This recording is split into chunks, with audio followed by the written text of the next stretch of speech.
हा उल्हासनगर महानगरपालिकेचा घोटाळा. या उल्हासनगर महापालिकेच्या घोटाळ्यामध्ये सेंट्रल गव्हर्नमेंटची जागा होती.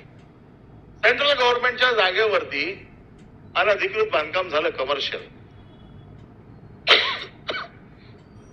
सेंट्रल गव्हर्नमेंटने चौकशी केली, त्याचे रिपोर्ट आले. हा रिपोर्ट अजूनही युडी बनला दाबून ठेवलाय. 2 वर्ष झाली रिपोर्ट मिळत नाहीये. माहितीच्या आधाराखाली मागतोय, चौकशी करतोय, पत्र लिहितोय, युडी वन रिपोर्ट देत नाहीये. कारण त्यांना माहितीये की सेंट्रल गव्हर्नमेंटची जागा खाल्लेली आहे. तुम्ही सगळ्या बिल्डर लोकांची धन करायला बसलेली आहात. कमीत कमी मागितलेली माहिती आमचा अधिकार आहे ना माहिती मागणं. तर आम्हाला माहिती पण देणार नाही तुम्ही. तर ही माहिती तुम्ही दाबून ठेवलेली आहे. इथे एक मागच्या अधिवेशनामध्ये मी प्रश्न काढला होता. एक डीएमसी राजपूत मॅडम आहेत. त्या राजपूत मॅडमचे तर प्रताप इतके भयानक आहेत की त्यांना तिथे म्हणजे भ्रष्टाचाराचा महामेरू आहे. आणि उल्हासनगर महानगरपालिकेमध्ये कोणालाही विचारा, कोणी तुम्हाला सगळ्या स्टोऱ्या सांगेल काय भ्रष्टाचार चालतो, कसा चालतो. एक साधी गोष्ट आहे, नुसते पोस्टर्स छापायचे होते जनजागृतीचे. जनजागृती निवडणुकीत करतात ना, ते महानगरपालिकेला काम असतं पोस्टर. पण एका दिवसात 2 लाख पोस्टर चिटकवून टाकले. एका दिवसात 2 लाख पोस्टर चिटकवले. त्याला बिल आलं. नाही बिल आलं. बिलामध्ये लेबरच नाहीये, लेबर कॉस्टच नाहीये. मग चिटकवले कोणी? 2 लाख पोस्टर चिटकवले. त्याला ते मोजता येणार नाहीत. लेबरचं बिल तर पाहिजे की नाही बाबा चिटकवण्यासाठी कोणाला तरी पैसे दिले असतील ना कॉन्ट्रॅक्टरला. तेच नाही. कार्यकर्ते महानगरपालिकेला कुठले कार्यकर्ते असतात? तुमच्या खात्यात तुम्ही असं काय केलं नाही ना गडबड. मंत्री असताना नको ते सल्ले देऊ नका. काही अजूनही चांगले लोक आहेत, खराब होतील. अनिल भैया बाजूला बसलेले आहेत, उगीच त्यांना खराब करू नका.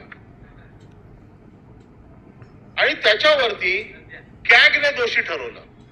त्याच्यावरती मुख्य लेखापालाने त्याच्यावरती रिमार्क मारले. कारवाई नाही. का नाही? हे सगळे कलेक्टर लोक आहेत मी जे सांगतोय ते. आणि ह्या सगळ्या लोकांना जे प्रोटेक्शन मिळतंय, हे सगळं प्रोटेक्शन हे केवळ सत्ताधाऱ्यांच्याकडनं मिळतंय. की तुम्ही काही करा, कुठलेही नियम मोडा, तुम्हाला कोणी विचारणार नाही. फक्त आमचा टक्का आम्हाला आणून द्या. आमचा टक्का आणून दिला तर तुम्हाला कोण हात लावत नाही. आणि म्हणून हे अधिकारी माजले. निवडणुका नाही आहेत, प्रशासक आहे, प्रशासकाची जबरदस्त दादागिरी चाललेली आहे. तिसरा विषय असा आहे त्यांचा की तिकडे 21 मीटरच्या वरती जर बिल्डिंग असेल तर ही बिल्डिंग स्पेशल बिल्डिंग म्हणून ओळखली जाते. मग त्याला 12 फुटाचा रस्ता लागतो. 6 मीटर त्याला बाजूला सोडावं लागतं. काय करतात? खालचा माळा आहे हा दाखवतच नाहीत.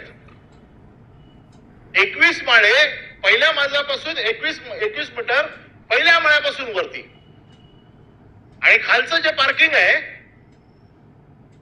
ते प्लॅन मध्येच दाखवत नाहीत.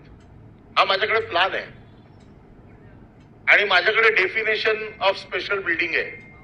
गव्हर्नमेंटचा GR आहे. त्याने मीटर मोजलेली कशी आहे ती आहे. तुमच्याकडे नागपूरला पण असंच चालतं का?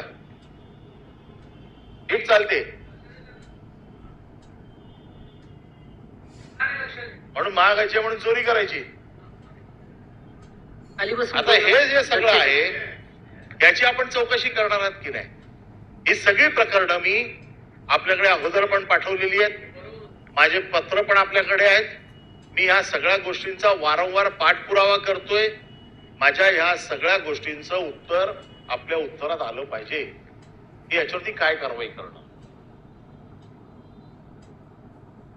आणि हे सगळं कमी म्हणून महानगरपालिका जी मनमानी, मी परत सांगतोय, आपल्याला माहिती आहे की महानगरपालिकेने किंवा राज्य सरकारने विरोधी पक्षांवरती वेगवेगळे प्रकारचे